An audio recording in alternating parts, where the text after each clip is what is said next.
മണിമല ഗ്രാമപഞ്ചായത്തിന്റെ ഉടമസ്ഥതയിലുള്ള വിശാലമായ മൈതാനത്താണ് 1 കോടി രൂപ ചിലവിൽ ടർഫ് നിർമ്മിച്ചിരിക്കുന്നത്. MLA ആസ്തി വികസന ഫണ്ടിൽ നിന്നും അനുവദിച്ച 50 ലക്ഷം രൂപയും പഞ്ചായത്തിന്റെ തനത് ഫണ്ടിൽ നിന്നെടുത്ത 50 ലക്ഷം രൂപയും വിനിയോഗിച്ചാണ് നിർമ്മാണം പൂർത്തീകരിച്ചത്. മുൻ കായിക മന്ത്രി V. അബ്ദുറഹ്മാൻ ഉദ്ഘാടനവും നിർവഹിച്ചു. മണിമലയിലെ കായിക പ്രേമികൾക്ക് ഏറെ പ്രയോജനം ചെയ്യേണ്ട ടർഫ് ആർക്കും പ്രയോജനമില്ലാത്ത അവസ്ഥയിലാണ് ഇപ്പോൾ.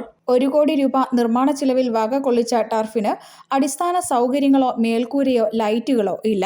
സെവൻസ് വോളിബോൾ കളിക്ക് വേണ്ടി നിർമ്മിച്ച ടർഫിന്റെ തറയാകട്ടെ ഒറ്റ ലെയറിൽ പണിതതും. ഇതുമൂലം കളിക്കാനെത്തുന്നവർക്ക് പരിക്ക് പറ്റുന്നതും പതിവാണ്. പണിത് 1 വർഷം ആയപ്പോഴേക്കും ടർഫിന് ചുറ്റും നിർമ്മിച്ചിരിക്കുന്ന കമ്പികൾ ഇളകി. ഈ പ്രഹസനത്തിന് 20 ലക്ഷം രൂപയിൽ കൂടുതൽ ചിലവായിട്ടില്ലെന്ന് നാട്ടുകാർ ആക്ഷേപിച്ചു. ഒരുപാട് കുട്ടികൾ സ്കൂളിൽ വിട്ടും വൈകുന്നേരങ്ങളിൽ കളിക്കാൻ പറ്റുന്ന സ്ഥലമായിരുന്നു. പക്ഷേ ഇപ്പോൾ ഒന്നിനും പറ്റാത്തൊരവസ്ഥയാണ്. ഗ്രൗണ്ട് ഉണ്ടോ എന്ന് ചോദിച്ചാൽ ഗ്രൗണ്ട് ഉണ്ട്, പക്ഷെ ഒന്നിനും വരാത്തൊരവസ്ഥയാണ് ഇപ്പോൾ. 1 കോടി രൂപ മുടക്കിയെന്ന് പറഞ്ഞ ഗ്രൗണ്ട് ഒരു നിരന്തരം പരിക്കുകളാണ് അവിടെ കളിക്കുന്ന കുട്ടികൾക്ക്. യാതൊരു നിലവാരമില്ലാത്ത ഗ്രൗണ്ടാണ് അവിടെ പണിത് വെച്ചിരിക്കുന്നത്. ഈ ഗ്രൗണ്ട് നയൻസിൻ്റെ കോർട്ടായിരുന്നു. ഈ ഗ്രൗണ്ട് നയൻസ് കളിക്കാൻ പറ്റി. ഇതിപ്പോൾ ഫൈവ്സ് തന്നെ കളിക്കാനുള്ള ഇടയില്ല.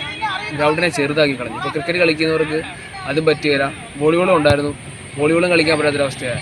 നമ്മുടെ ആവശ്യം എന്ന് പറഞ്ഞു കഴിഞ്ഞാൽ ഈ ഗ്രൗണ്ട് പഴയ സ്ഥിതിയിലേക്ക് ആക്കി തരിക. മാറ്റവും മറ്റ് അടിസ്ഥാന സൗകര്യങ്ങളൊന്നും ഇവിടില്ല.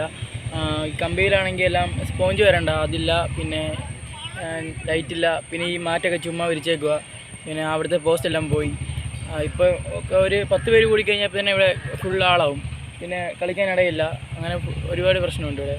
ഇത് സംബന്ധിച്ച് വിവരാവകാശ പ്രകാരം ചിലവ് സംബന്ധിച്ച കണക്കെടുക്കാൻ ശ്രമിച്ചവർക്ക് മുന്നിൽ അധികൃതർ കൈമലർത്തി. പഞ്ചായത്തിൽ നിർമ്മാണം സംബന്ധിച്ച് കൃത്യമായ കണക്കില്ല പോലും. കരാറുകാരനുമായി ബന്ധപ്പെട്ടപ്പോഴാകട്ടെ 75 ലക്ഷം രൂപ ചിലവായിട്ടുണ്ടെന്ന് അറിഞ്ഞു. ബാക്കി 25 ലക്ഷം എവിടെ എന്ന ചോദ്യത്തിന് GST ആയിരിക്കും എന്ന് ഒറ്റ വാക്കിൽ തടി തപ്പി. എന്നാൽ ടർഫ് നിർമ്മിച്ച് പരിചയമില്ലാത്തവരെ പണികൾ ഏൽപ്പിച്ചതാണ് ഇതിന് കാരണമെന്ന് പരക്കെ ആക്ഷേപമുണ്ട്. വെള്ളാവൂർ, മണിമല പഞ്ചായത്തുകളിലെ കായിക താരങ്ങളുടെ ഏക ആശ്രയമായിരുന്ന ഈ മൈതാനത്തിൽ ആർക്കും പ്രയോജനമില്ലാത്ത ടർഫ് നിർമ്മിച്ച നടപടിക്കെതിരെ മുഖ്യമന്ത്രി, കായിക മന്ത്രി എന്നിവർക്കുൾപ്പെടെ പരാതി നൽകിയിരിക്കുകയാണ് പ്രദേശവാസികൾ.